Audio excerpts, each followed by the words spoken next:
Hello বন্ধুরা, আমি তোমাদের সোশ্যাল মিডিয়া স্টার সিনজন। আজ রবিবার ছিল বলে ঘুম থেকে অনেকটাই লেটে উঠেছিলাম। চলো আজ তাড়াতাড়ি ব্রেকফাস্ট করে নিয়ে, রবিবার তাও কচুরি খেতে পারলাম না, ডায়েটে থাকতে হচ্ছে পেট খারাপের জন্য। তো চলো তাড়াতাড়ি স্যুপটা খেয়ে নিই, চিকেন স্যুপ। এটা খেয়ে নিয়ে তারপরে যে মাঠে চলে আসলাম। আজ রোজ দোকান খুলিনি সকালবেলা, আজ দুপুর বিকেল অবধি মাঠে ছিলাম, মাঠে কাজ করছি। কাজ করতে করতে খিদে পেয়ে গেছিলো বলে বাড়িতে এসে লাঞ্চটা করে নিলাম। লাঞ্চে ছিল মাছের ঝোল আর ভাত আর ডিম সেদ্ধ আলু ভাতে, পুরো সিম্পল খাবার খেতে হচ্ছে। খেয়ে নিয়ে আবার চলে গেলাম মাঠে। দেখতে হচ্ছে মাঠে কাজ করতে করতে আমার প্রায় বিকেল 5টা মতো বেজে গেল। 5টার সময় দোকানে এসে চলে আসলাম, দেখতে হচ্ছে দোকানে কাজ করছি। দোকানে কাজ করতে করতে রাত 9টা বেজে গেল। 9টার সময় এখন বাড়ি যাব।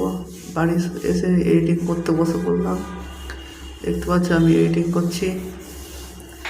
এডিটিং করতে করতে ডিনারের টাইম হয়ে গেল। ডিনারে ছিল রুটি, আলু ভাজা, বেগুন ভাজা আর ছানার জিলিপি। এরা খাবো, পুরো সিম্পল খাবার খেতে হচ্ছে। তো আমি এখন ডিনার করতে থাকি। তোমরা আরও মিনি ব্লগের জন্য সোশ্যাল মিডিয়া স্টারকে লাইক, শেয়ার, ফলো আর সাবস্ক্রাইব করতে ভুলো না। বাই।